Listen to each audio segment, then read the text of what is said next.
Ok. On en arrive aujourd'hui à ce que Kabila se retrouve devant un procès.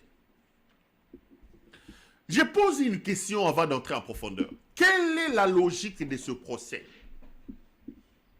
Et ici, il faut relever la folie d'Helmut Ngeleka-Wabolumbu. Il faut relever le manque de cohésion et de rationalité dans l'action menée par Helmut Ngeleka-Wabolumbu. Quelle est l'utilité? Pardon. Quel est l'objectif et l'importance de ce procès? D'abord, toujours dans la forme, vous nous amenez un procès organisé, orchestré par le pouvoir, dirigé par un procureur, un aventurier qui s'appelle le général Ilukoulia. Il amène qui devant la haute cour militaire? Il amène le prévenu Joseph Kabila Kabange. Et lors de la première audience, on fait l'identification. Quel est le nom du prévenu? Joseph Kabila Kabange. Le nom de son père, Laurent Désiré Kabila. Le nom de sa mère, Sifa Mahania. Moi, je me suis dit, mais attends, ça c'est la justice du pays d'Ngeleka qui parle. Alors que vous avez les autorités de ce pays, dont c'est Matamata ici, qui nous a dit autre chose. Suivons d'abord ces Matamata ici, et puis je reviens, tout continuer. Bolanda Matamata. Aujourd'hui, vous dites que vous accusez l'ancien président de la République, l'ancien gouverneur du Katanga et certains responsables de la Senko. Quelles sont les preuves que vous amenez sur la table? Parce que ces accusations sont graves. Et pourquoi est-ce que toutes les accusations que vous portez ou qui sont portées, le président l'a fait avant, ne sont pas suivies d'action judiciaire? D'abord, revenons sur l'accusation. Vous les accusez de quoi? J'accuse ces trois groupes de personnes de tentatives de déstabilisation de l'État. Je les accuse de tentatives de coup d'État et d'élimination du chef de l'État. Et je vais aller individu par individu. Et je vais vous le prouver et vous donner les éléments. Je vais commencer par M. Hippolyte Kanambe, Kazembe-Béré, alias Joseph Kabila. C'est important, cette incise. Parce qu'en fait, dans ce pays, il faut qu'on se dise la vérité. Nous avons eu à la tête du pays un imposteur et un usurpateur. Je pèse mes mots et je vais vous expliquer pourquoi. L'ancien président de la République est arrivé comment? Il était l'aide de camp du chef d'état-major général de l'armée rwandaise. Dans ses bagages, il y avait Hippolyte Kanambe, qu'on a fait passer pour le fils de Laurent Désiré Kabila.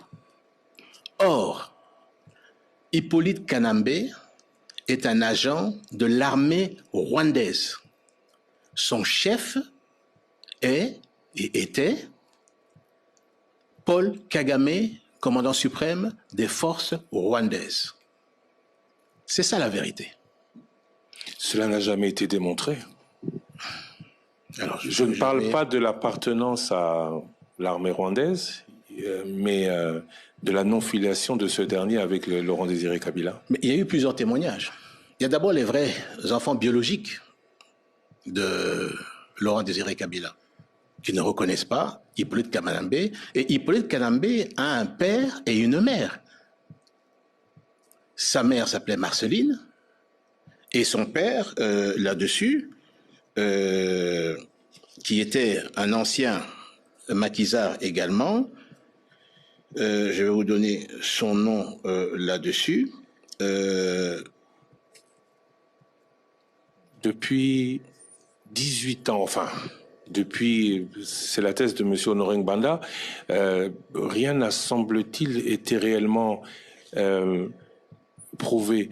Qu'est-ce qui, aujourd'hui, vous dit accuser une seule personne ou accusant une seule personne vous fait vous fier à ces accusations plutôt qu'à des accusations plus claires de ce qu'il aurait fait récemment? D'ailleurs, dans le mensonge également, celle qu'on appelle Jeannette Kabila, ce n'est pas la jumelle, c'est en fait la petite sœur de son père, là-dessus.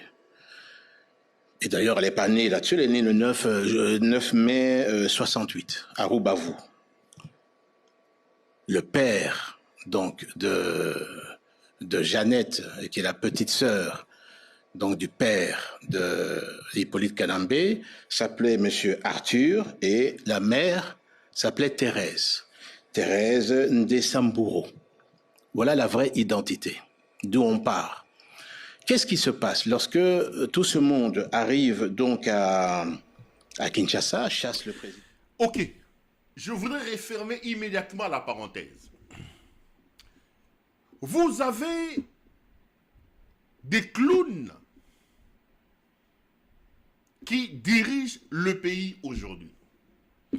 Vous avez une institution censée être respectée comme la justice, qui nous amène un prévenu, que la justice identifie après les enquêtes. Il nous dit que ce prévenu s'appelle Joseph Kabila Kabange. Son père s'appelle Laurent Désiré Kabila. Sa mère s'appelle Sifa Mahania. Et à côté, vous avez un matamata. Il y a Matélé 11-11 attraper les ballons. Un matamata. Il y a Matélé alias Jean-Pierre Bemba.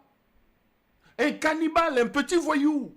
Un seigneur de guerre qui a le sang entre ses mains. Lui nous a dit que l'autre s'appelait Hippolyte Kanambé Kazemberia. Et que sa mère s'appellerait. Bon, je pose la question. Qui dit vrai, qui dit faux? Parce qu'aujourd'hui, Jean-Pierre Bemba est vice-président de la République. Jean-Pierre Bemba est en fonction. Matamata ya Matélé, Matamata alias Jean-Pierre Bemba. Matamata avec ses 275 kilos. A commis au Tambolaboui. 275 kilos. Il vous dit que ce monsieur s'appelle Kazembere, Hippolyte Kazembere. Mais la justice vous dit qu'il s'appelle Joseph Kabila. Regardez la contradiction. La légèreté dans laquelle se trouve la République aujourd'hui. Qui dit vrai, qui dit faux? Ces petits exemples prouve à suffisance, s'il en était encore besoin, que des clowns sont à la tête de notre pays.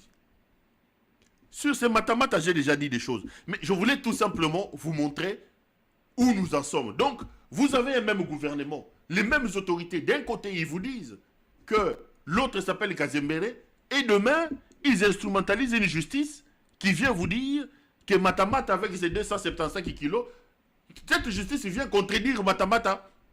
275 kilos, Matamata a menti. C'est Matamata de Jean-Pierre Bemba. Grand voleur, grand frappeur. Donc, Matamata a menti. Je mets un point. Maintenant, j'en viens à ce procès. Moi, je pose une question sur la cohérence de M. Tshisekedi. Je pose une question sur l'objectif de ces procès.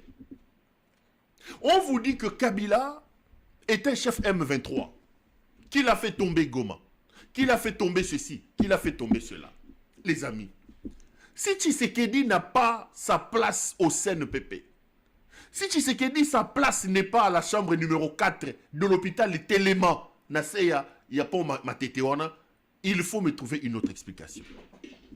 Au moment où il lance le procès contre Kabila, soi-disant qu'il est M23, le même Tshisekedi, le même pays, négocie avec les M23 à Doha. D'une chose, son contraire ou sa vérité. Ok. Kabila était M23. Ok. Kabila mérite un procès. Ok.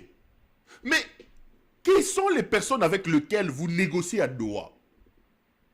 S'il advenait que Kabila soit, lui, le patron de M23, que vous devez le pourchasser pour les, parce qu'il est patron de M23. Mais bah, oh, bah, ça m'en a bangona, Doha, Azabanani. Parce que les vrais patrons de M23, dès lors que vous êtes déjà sur la même table avec eux, dès lors que vous discutez avec eux, ça veut dire que vous identifiez qui sont les M23. Vous avez des représentants du M23 avec lesquels vous discutez et ils sont mandatés, ils ont un mandat de leurs autorités. Et que je sache, ces mandats-là, ce n'est pas Kabila qui l'a signé. Comment vous pouvez ridiculiser autant la République? Comment vous pouvez montrer à la face du monde que nous sommes... Donc, vous pensez amener la politique de l'imbécilisation collective comme ça?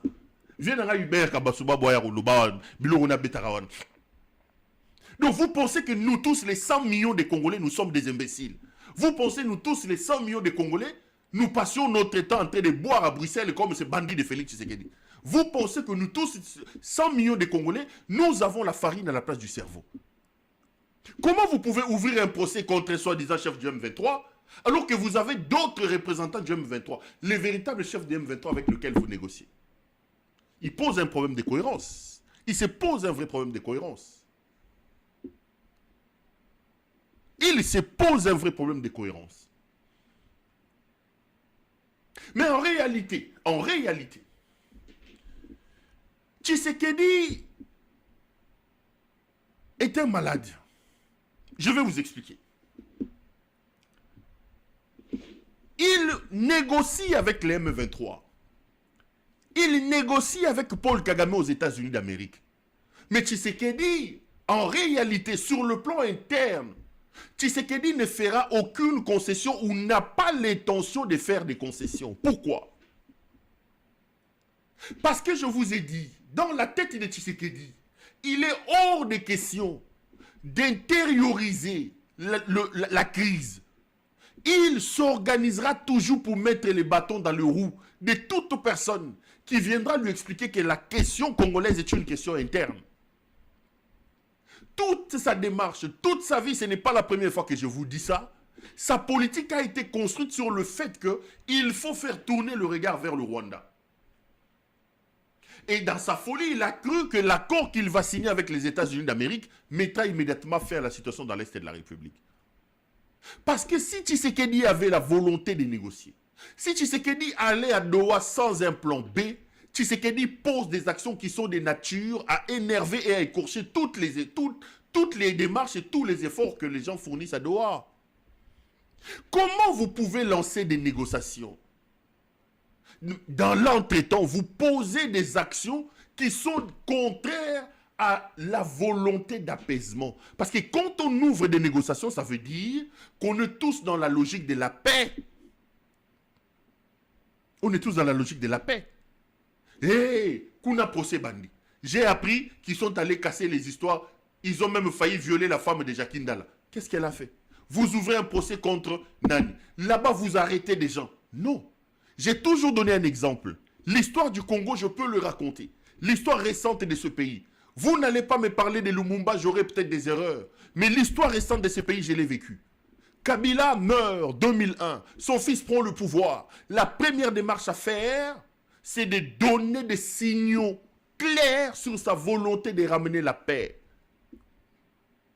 Joseph Kabila commence par se débarrasser de tous les faucons laissés par son père, les Moïse Kongolo, les Gaïta Kakouji. Il ouvre les partis politiques fermés par son père.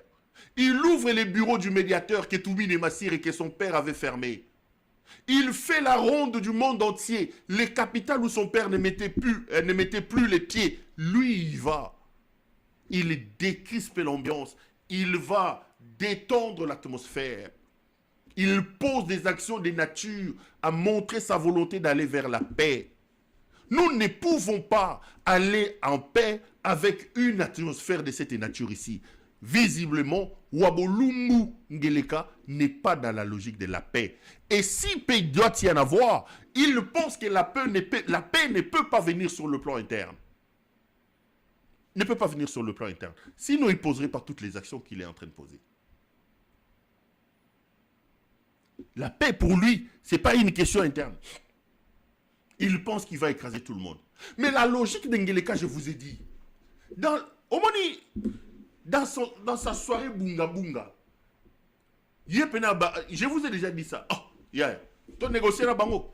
Un mandat, il faut qu'il y ait en 2028. Il veut gagner le temps. S'il réussit, avec les manœuvres externes américaines, à ramener la paix, là, il reviendra sur son dossier de la révision de la Constitution pour réviser la Constitution restée éternellement. S'il ne réussit pas, il va vous berner comme ça jusqu'à tirer les temps. Tia comme en 2028, et considérer que 2028, donc il a fini son mandat, et c'est à ce moment-là qu'il peut alors négocier, parce qu'il sait que les négociations amèneront à la mise en place d'un gouvernement d'union nationale. Lui aura déjà fait 10 ans, et il va considérer l'autre là comme bonus. Mais avant, il pense que c'est pas normal. D'ailleurs, je vous ai dit ça, j'ai vu qu'ils ont commencé à lancer la campagne là. Voilà. Ça, c'est son beau-père au Balobi Azara, Soki Mobali à Maman Naï, Soki à Lokota, je ne sais pas. Son beau-père, Fatih Azanano. Pour Mbosso, il faut attendre la fin du mandat de Tshisekedi avant d'envisager un dialogue. Voilà. Il parle maintenant pour son fils, Mbosso. Mbosso à qui on attribue des relations sentimentalo-amoureuses et libidinales avec la maman d'Helmut Ngele. Mobali à Nani à Maman Wananani. C'est pas moi qui le dis, hein. J'entends ça dans les histoires, je ne confirme rien. Et quand vous lisez cette campagne, vous vous souviendrez que moi, je vous avais dit ça depuis longtemps. Que la logique de Tshisekedi, non. La logique de Tshisekedi, c'est de gagner le temps, c'est de tirer les choses jusqu'à arriver en 2028. Si négociation doit y avoir, si ouverture politique doit y avoir, la vraie, je ne parle pas de l'ouverture politique qu'il va faire bientôt ici avec le Martin Fayoul, j'en parlerai. Peut-être pas aujourd'hui, peut-être demain, quand je vais évoquer son nouveau gouvernement et les plans qu'il met en place. Son objectif, c'est de vous tirer comme ça, de gagner le temps jusqu'à arriver en 2028. À ce moment-là, il pourra négocier. Et lui, il estime qu'en 2028, il aura fini son deuxième mandat. Et le reste, c'est un bonus pour lui. Mais non, dans cette logique-là, voulant pousser les pions, il organise un procès en catastrophe de Kabila, qu'il pourra utiliser comme monnaie d'échange. Voyez-vous? Il va utiliser comme monnaie d'échange. Il faut vite condamner Kabila, mettre une épée de Damoclès sur la tête de Kabila, que lui va utiliser comme monnaie d'échange dans des débats, dans des négociations. Il ne faut pas que Kabila puisse avoir un statut libre. C'est comme ça qu'il instrumentalise les gens. Ça, c'est une preuve de sa volonté à ne pas aller vers la paix. Il n'est pas dans la logique d'aller dans la paix, surtout une paix conçue comme étant